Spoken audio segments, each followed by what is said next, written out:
Well, look, let me start with the general point about American politics, and that is they're not like American party politics. Our parties are not quite like European parties, which tend to be more ideologically coherent. The norm has been broad, heterogeneous coalitions, demographically and geographically. And the Democratic Party still conforms to that American norm. The Republicans, I don't think, do, but we'll hear from Carlin her views on that. But they've become more ideologically monolithic, whereas Democrats are still pluralistic in a way, or heterogeneous. And as a result of that, we are always riven by ideological and generational and ethnic tensions. It's nothing new. And we are today. And the question you're asking is it debilitating? Will it keep us from governing? The answer is no.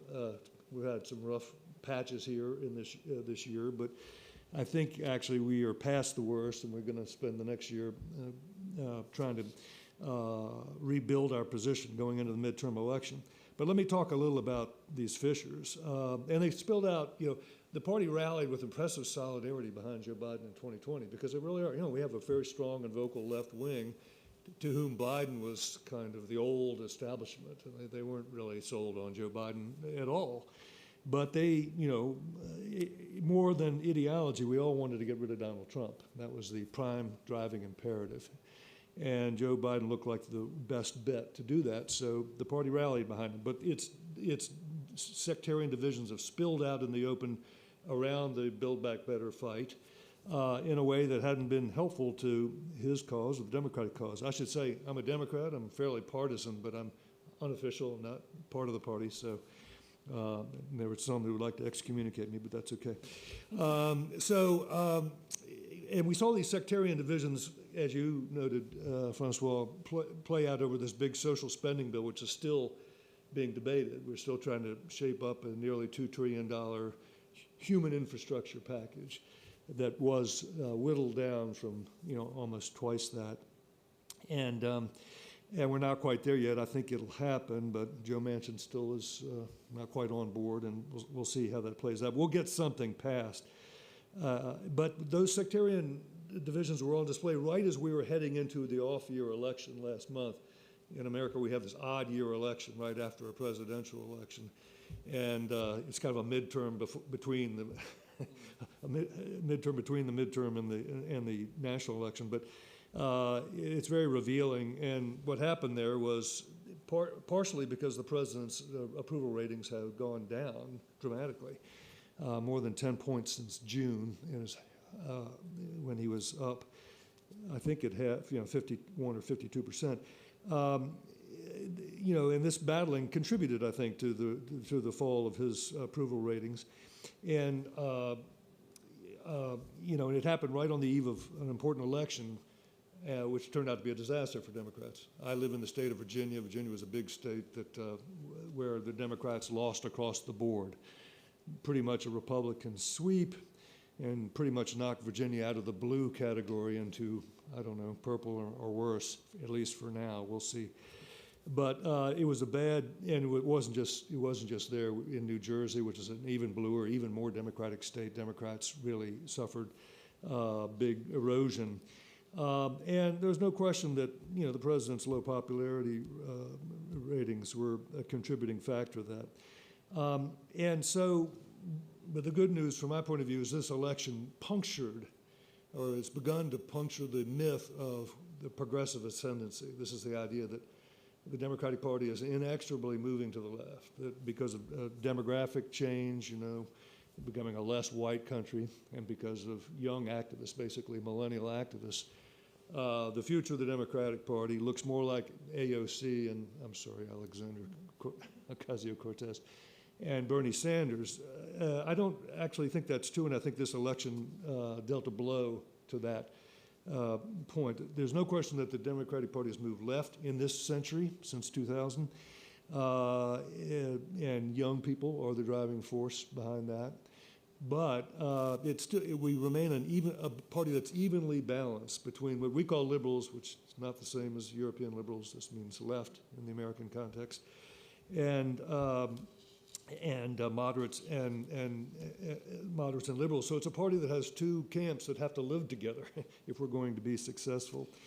And there's little evidence that despite what's happened in the party, that the electorate in the United States as a whole has moved hard left. And I'm going to give you one data point that I think is the most disturbing one from the 2020 election, and that is that Donald Trump won 14 million more votes in 2020 than he did in 2016, even while losing to Joe Biden by 7 million votes. We had a huge turnout. It was striking.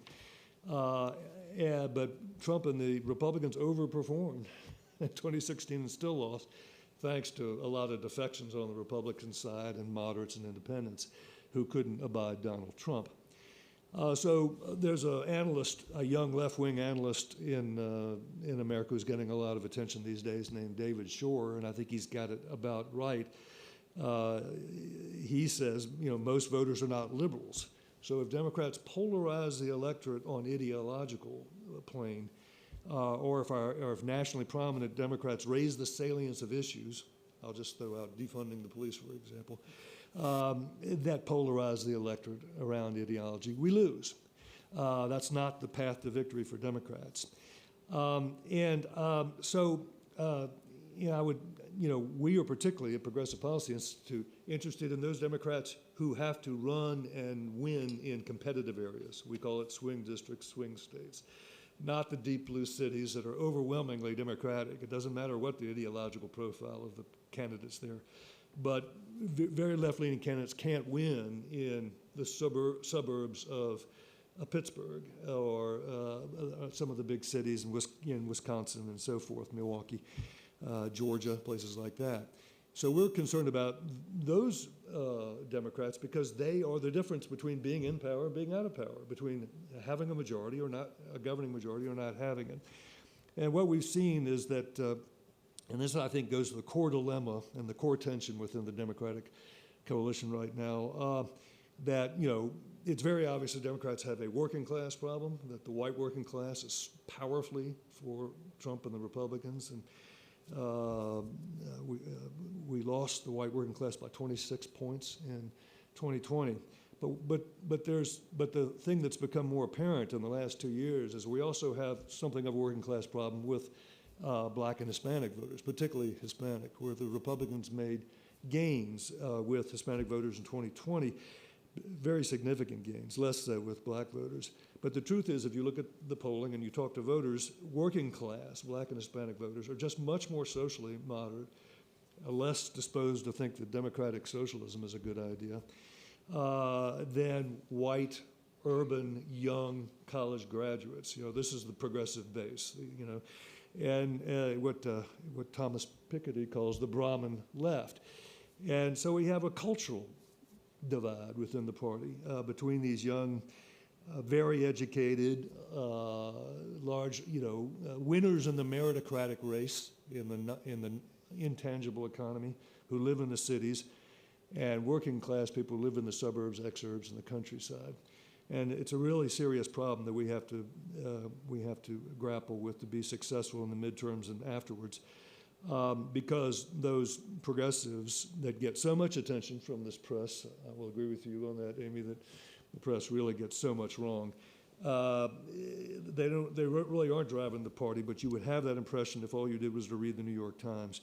But there are not enough of them to build majorities and allow the Democrats to consistently hold power and govern in the United States. And this election last month drove home the truth that Democrats can only succeed if Joe Biden succeeds. His popularity has to get back up to where it was in 2020, and that means he needs to project the image that he projected in 2020. He was a more moderate guy, reasonable guy, interested in kitchen table issues, we call it, the practical economic issues and not the exotic cultural, political causes that the left is perennially pushing on the party.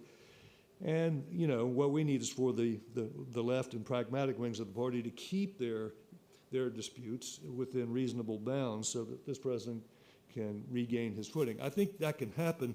Whether or not we can actually avoid a midterm loss is another question we can talk about. in the discussion.